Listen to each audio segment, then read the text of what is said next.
Hi, I'm Colin and welcome to How to Paint Watercolours.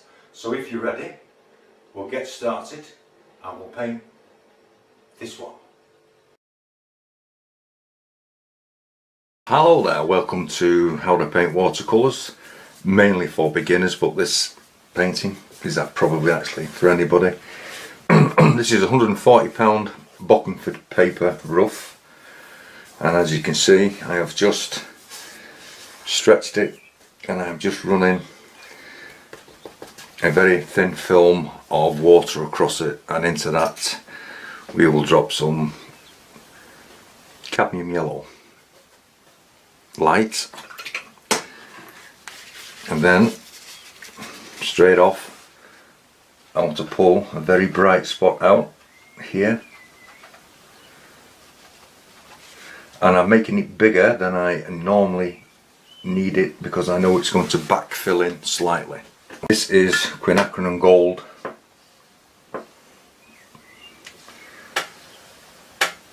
You can use any brush that you feel comfortable with. I'm just using a mop for this one. And at the same time, always remember to check your brush first. I just want to run some cadmium yellow into here. Once again, quinacridone gold.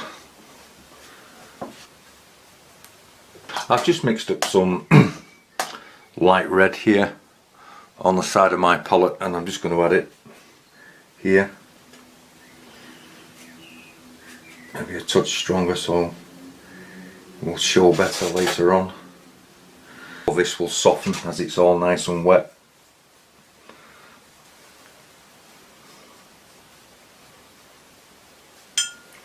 Can encourage it to soften. I've got the board laying flat because that's really how I want it.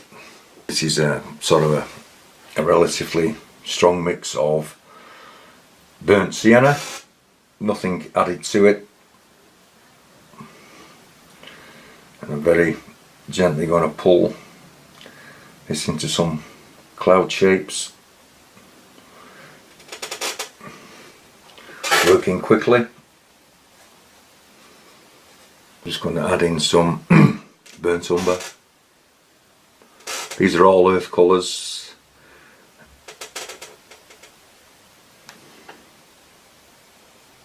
And remember, because it has a thin film on it, it will dry around about 30% lighter, sometimes more, creating some interesting clouds. These will be deepened, and I really want everything to be very soft at the moment. Now we're going to have to leave this to dry a little bit so that the shine goes off the paper, but the paper is still left damp. And I'm going to let it naturally dry, because sometimes if you use a hairdryer it can actually dry uneven and you can be left with damp patches and dry patches, which then becomes difficult to manipulate. We will let that dry off a moment and then we'll come back to it. Okay, I've left this about 10 minutes. It's still quite shiny on certain areas, but I think we can carry on. This is a number 12 round, and what you do is, sorry, it's a number 10 round, load it full of water, then wipe it in a rag so that your brush is damp, so that it only picks up paint, this pigment, which is burnt sienna, sorry, it is burnt umber and French ultramarine, and it's not adding any water to it. And we're going to add this. Relatively strong, as I've said before in these series of paintings, what I want to get across to you is the strength of colour, and not to be frightened of using colour.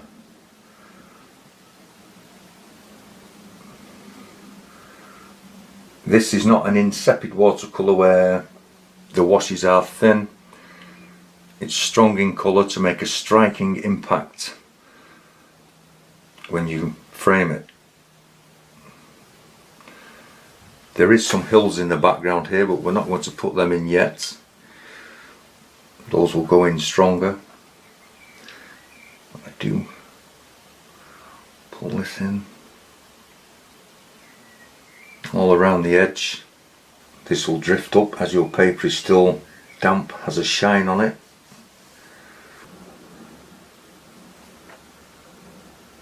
Don't be frightened of getting plenty on, it's going to dry a lot lighter.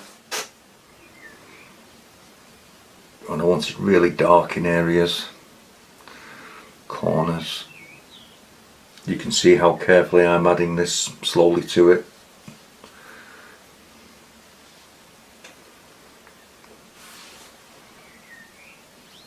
And now we're going to leave that to completely dry. Okay, once your painting has dried, I've just had to re-wet this on the back, so it stretches the paper out again, and then just put some heavy books on it just to flatten it. Now this is clean water. Take the excess off, and what I want to do is run a line of film of water all the way across where the hills are, but I'm going to wash the hills out in the corners, so only this bit is really showing, and I want some reflections but not big.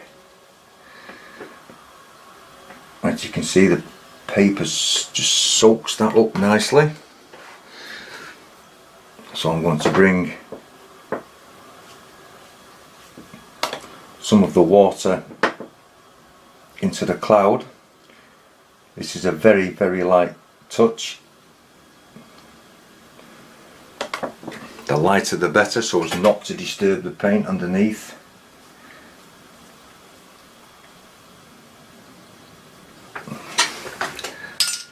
Okay, now this is a relatively strong mixture. I've strengthened it up with the burnt umber and French ultramarine, and I've just added a little bit of sepia to it, just to darken it. So we now have a hard ridge here,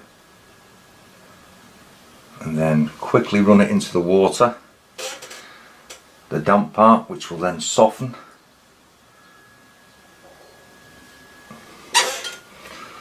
Add some just to darken some of the clouds above it, along here, and just touch where you've added the water at the bottom.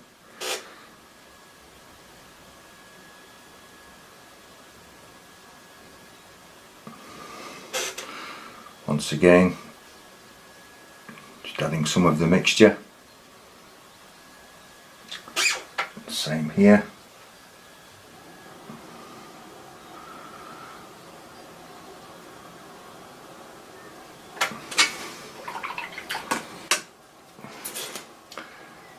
Softening off.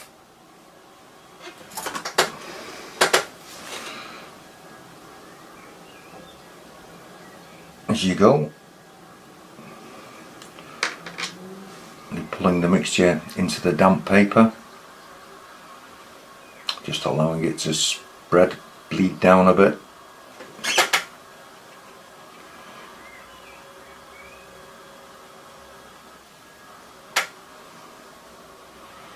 Very gently softening, trying not to disturb the paint underneath.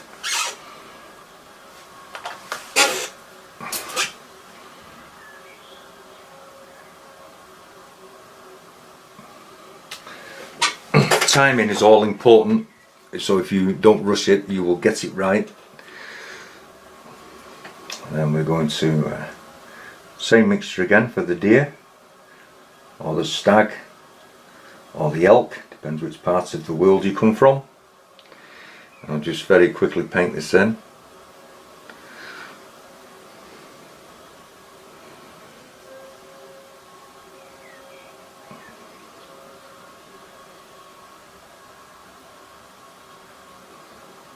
Very gently resting my hand on the painting. Sometimes advisable to check first, but I have let it dry. Moving on to my rigger brush. Same mixture again.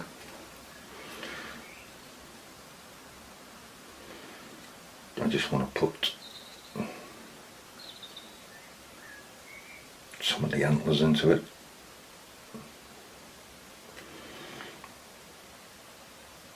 Whilst creating its reflection at the bottom.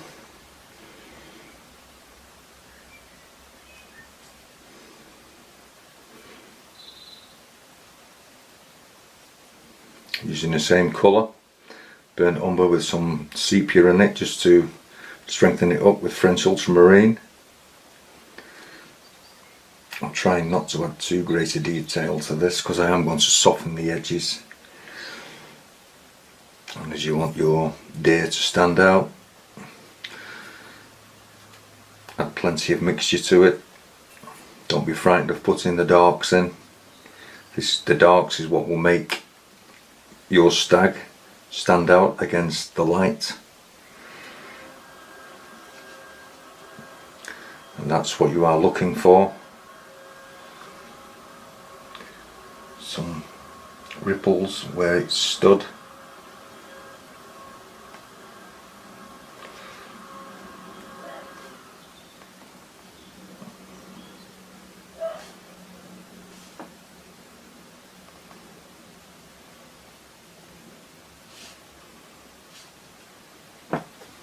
Not too many.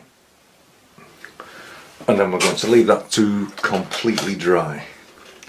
Okay, your painting's dry. Now we move on to the best bits. This is some white gouache. And I'm just going to wet it slightly. And because the painting's dark, I'm going to use this to put my signature on. I hope you've enjoyed this painting. If you have, please click the like button and subscribe. Subscription costs you nothing. And I'll leave a link in the description box to the other painting videos I've made, and thank you very much for watching. I hope you've got from this the impact that you can give your watercolours to create depth. Thank you.